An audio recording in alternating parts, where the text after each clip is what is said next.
Aquela questão sobre o atestado de capacidade técnica como o documento mais falsificado em licitações continua rendendo muitas perguntas. Eu havia falado naquela resposta, a pergunta é que o documento mais falsificado em licitações continua sendo o atestado de capacidade técnica, dentre outros documentos. Mas por que a importância desse tema?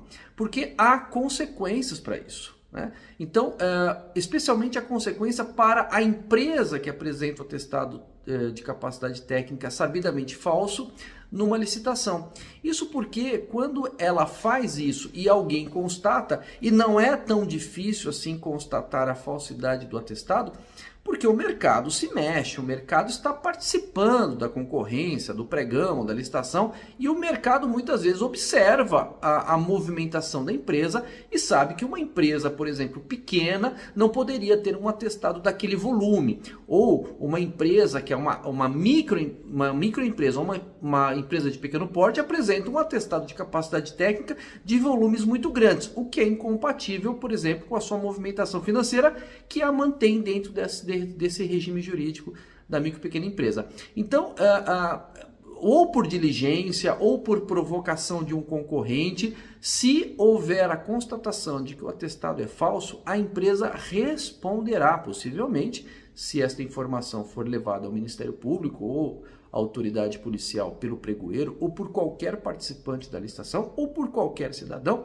se essa notícia for levada ao conhecimento do Ministério Público ou da autoridade policial, seguramente será instaurado no âmbito do Ministério Público inquérito criminal ou mesmo na delegacia de polícia inquérito policial.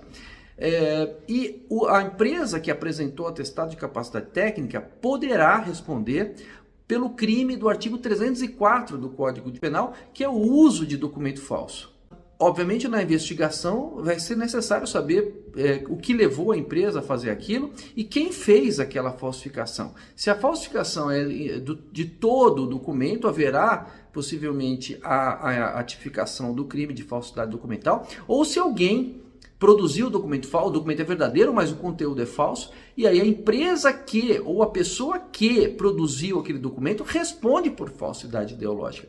Então é muito comum em licitações, por exemplo, em que a exigência do edital ela é excessiva, ou nem sendo excessiva, né? Talvez seja excessiva para a empresa não tem aquela capacidade técnica, e aí o empresário, às vezes, tentando participar numa licitação, porque ele precisa, às vezes, salvar a empresa de dificuldades financeiras, ou não, ou que realmente ele tem interesse naquele mercado, interesse naquela licitação, ele pede um favor a um amigo que tem uma empresa e pede a ele que emita um atestado a favor dele para participar da licitação, e sem saber o amigo que está prestando um favor, que a emissão daquele documento pode comprometer, pode complicar a vida dele, e ele que emitiu o documento a favor daquela empresa vai responder por falsidade ideológica. E quem pegou o documento e usou o documento vai responder por uso de documento falso. A pena é tipificada como 1 a 5 anos de reclusão e multa.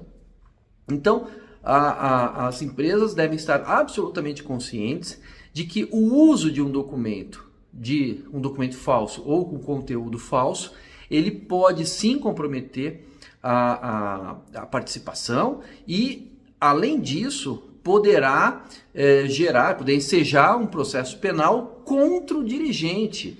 Lembrando que nas licitações o crime licitatório ele pune a pessoa física e não a pessoa jurídica, com a possibilidade até de acontecer no crime ambiental. Mas no crime de licitação não, quem responde é a pessoa física. Então quem vai responder esse crime pelo uso de documentos falsos? Então, pode ser o representante comercial da empresa, pode ser aquele que assinou a ata, pode ser o dono da empresa. O direito penal não é uma equação matemática. Obviamente, na investigação será apurado quem teve a intenção, quem apresentou o documento, e aquele que emitiu o documento responderá, o empresário que emitiu o documento, responderá por falsidade ideológica. Então, é uma prática muito conhecida em licitação, muito utilizada em licitação, mas que as pessoas envolvidas talvez desconheçam a gravidade, a dimensão deste ato que está sendo praticado.